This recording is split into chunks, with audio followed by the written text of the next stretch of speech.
I have no idea how, I do know how the video is going to go.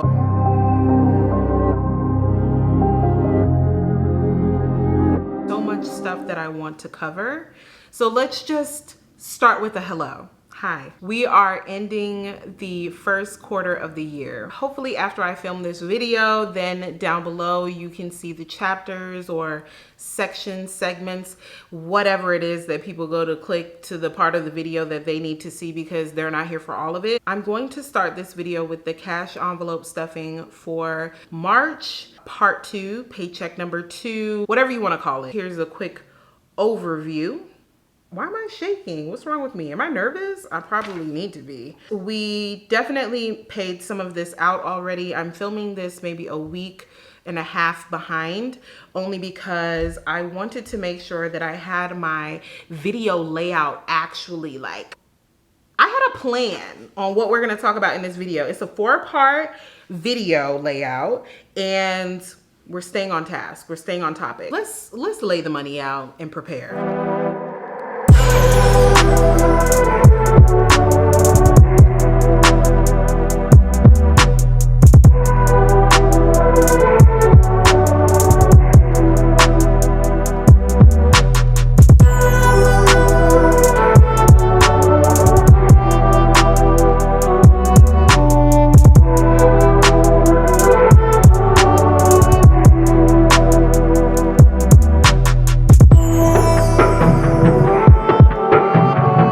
Accidentally double paid for my internet. For those that don't know, I have prepaid internet because I realized that I've spent an abundance of money since college up until maybe year 2 or 3 of living in the house. It's actually really good. I haven't had a ton of issues with it or anything. For someone that's in a home, you might need a transmitter or an extender of some kind for your service because of dead spots here and there. But if you have an apartment and you're trying to cut costs, I would definitely look into prepaid internet. It's not bad. I mean, even if you test it out, you can pay for 1 week of service, or you can pay for the full month of service, pay as you go, or whatever it is you would like to call it. But it's working for me. And for those that are curious, I do work from home. I have smart TVs. I use my Wi-Fi on my phone, my iPad. I upload my videos from home. So if that helps you figure out whether or not you should get it, there you have it. I've already spent a couple of dollars from my grocery budget simply because I was getting hungry before the filming of the video. So I had to like get a couple of things. I deducted that and then I added a few more dollars. By a few, I mean 6. I wanted an even number when I went to the bank. So we took out roughly $240 instead of $300 cash envelope stuffing. But for me, I need to do part cash, part card because some things are scheduled to come out and I didn't want to change that. So I just tend to leave it the way it is. If it's scheduled to come out, I just don't withdraw the money to go put it back.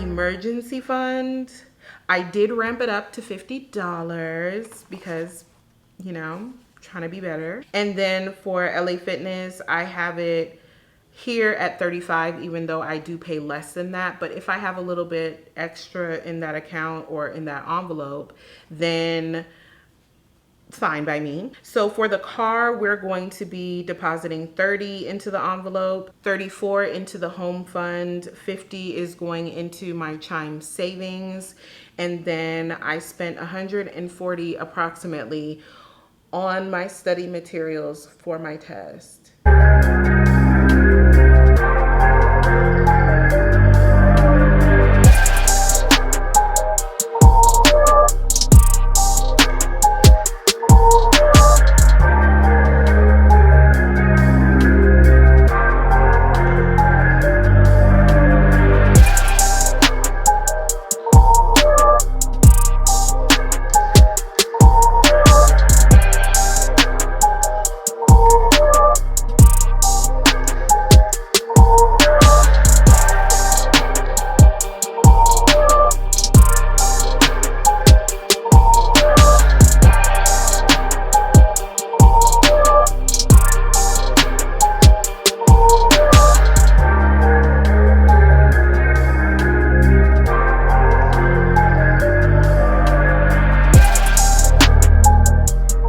I didn't pass my test and I was a mess about it. I was very upset. I felt defeated. I felt like a failure. I felt like, why am I wasting my time? I thought this was Operation Get Your Life Together, Operation Take Over the Company, Take Over the World. But I hit a roadblock and I don't like spending money on things that I don't want. Like, I don't want extra study materials. I want to travel the world and accumulate passport stamps.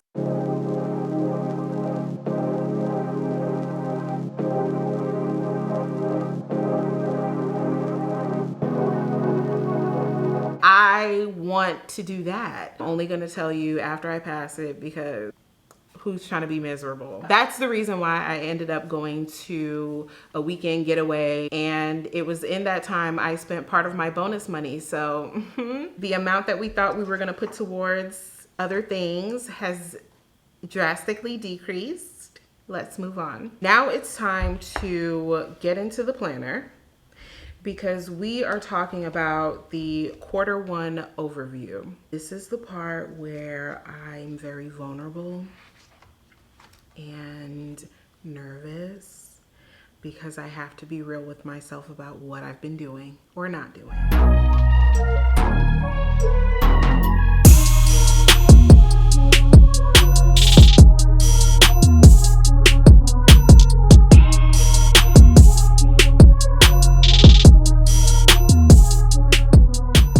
Let's talk about a positive.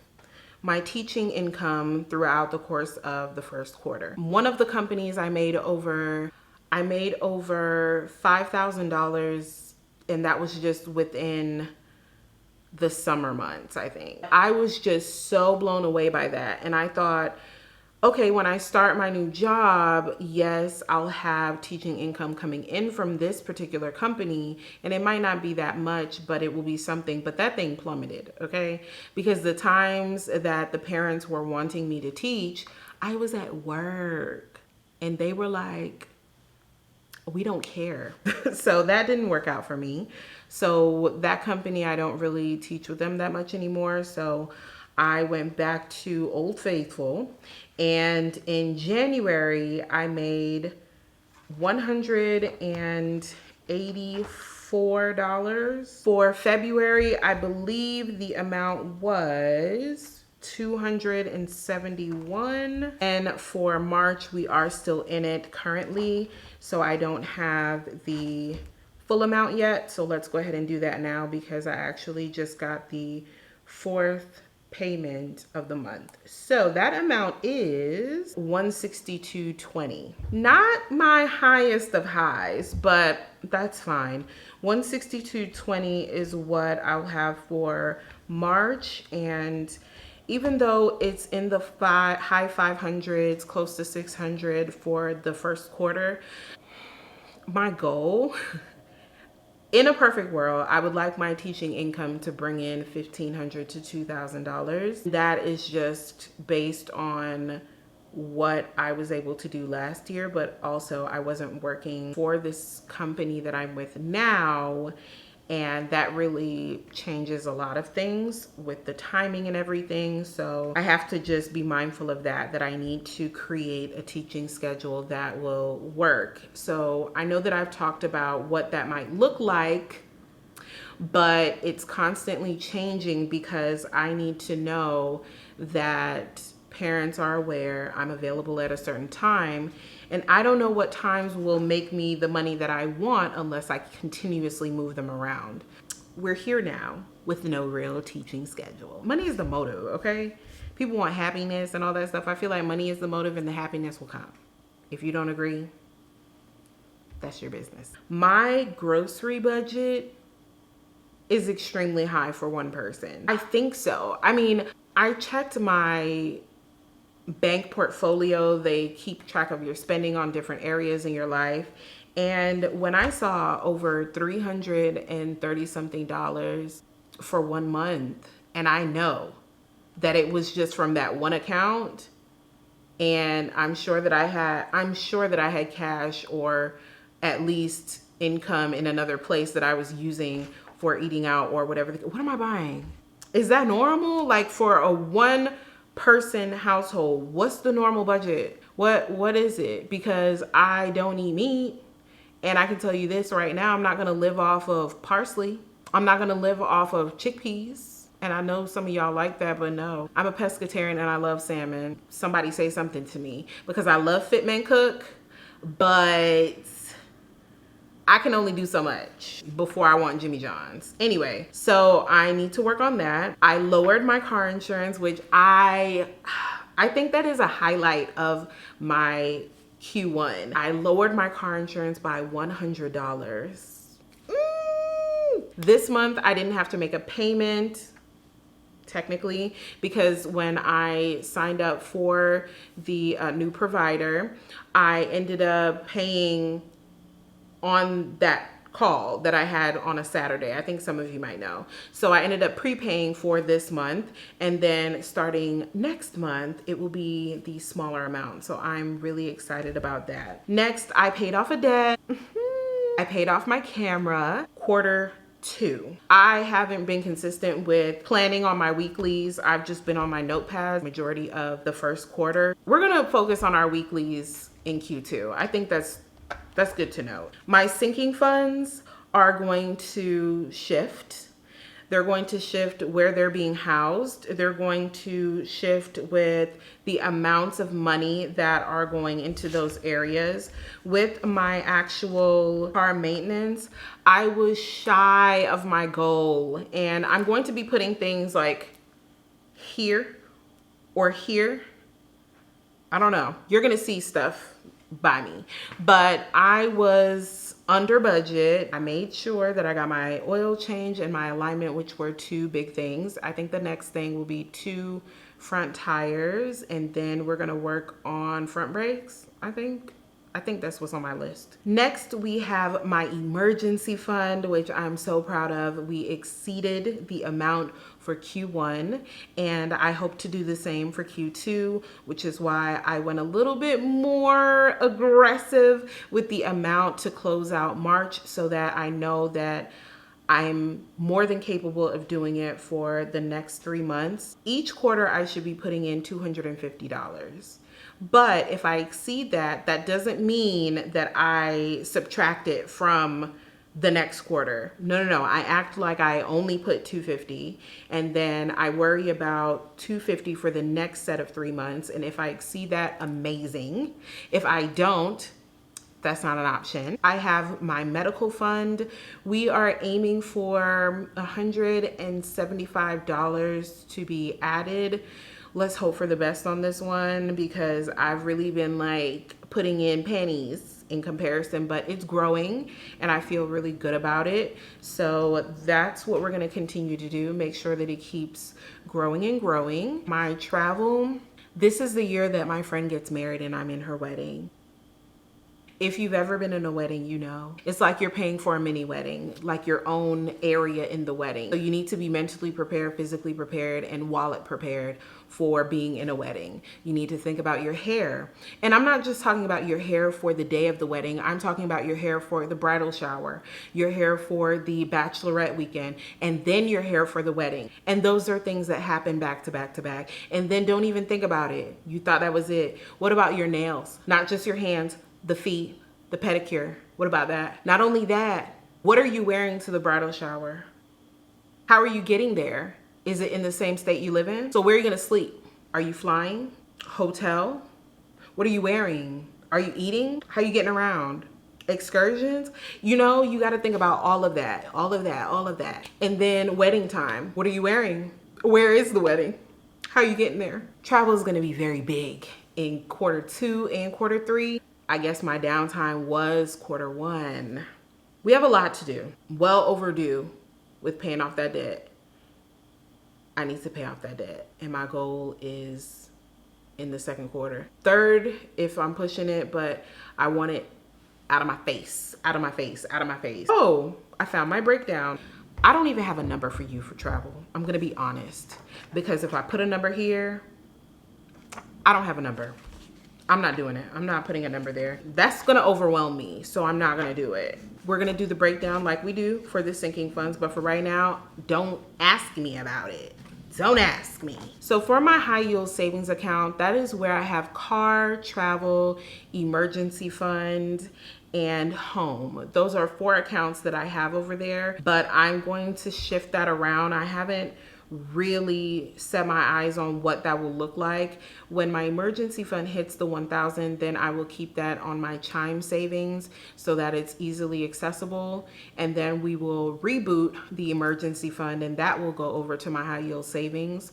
And my plan of action for that, after I reach the 1,000 and it will sit in Chime, then the next emergency fund goal will be 1 full month of expenses, and that looks like, call it 2,800, roughly 2,800. And I'm saying that because that is the amount that I had before changing my car insurance. So we'll just say 2,800. But I'm thinking that I would like to have that amount as my next emergency fund goal, 2,800. So 1,000 sitting on a card, 2,800 cooling it in the background. And I can work on my next goal, which would be 6 months savings. I have a little plan. What's gonna happen next quarter? So I've been thinking about this theme vibe or whatever for quite a while. I really do like seeing people's layouts with the different stickers and all that stuff. And when I say stickers, I do not mean when people have the washi tape everywhere. Everywhere there's washi tape, there's icon sticker, there is dot stickers there. I'm getting anxiety just thinking about it. It's just too much on the page. You have to do what makes you excited to plan and be productive. But all that washi tape, too much washi tape. Anyway, you guys know I like my transparent dots. We have been using these for my monthly overview. We are going to let this retire for a while. I don't know, I'm thinking maybe my theme will be green and cream. Ooh, what about put it in neutral and just have like shades of nudes, you know? Like creams and linen and nude and light brown kind of thing. Like what do you think? I think I might like that. And then my overview, where I put all of my bills due for the month, instead of the avant-garde, I would use suede. I think that might be nice. During the week, I would use something like, let me show you. This is not set in stone. I'm just brainstorming with you. Maybe I'll use, okay. So here, aw, can you see that? Barely. But here are the linen dots and dewdrops from Sweet Caress. Similar to my nails, a very subtle beige off-white. I think I want to find a way to use these a bit better in my weekly. I'm not good at layouts, and that's why I stick to my bullet points with my pen and my squares. But for me to be using icons and stuff, I'm trying, you guys. So I think for a video, maybe I'll do a weekly spread inspired by someone that I follow. But I wanted to at least let you know what I was thinking about doing. Let me know what your theme will be for the months ahead, or if you probably have a spring theme that has already begun because spring sprung a few days ago. Thank you for sticking it out with me, for being here for this lengthy video. I really value you and your patience.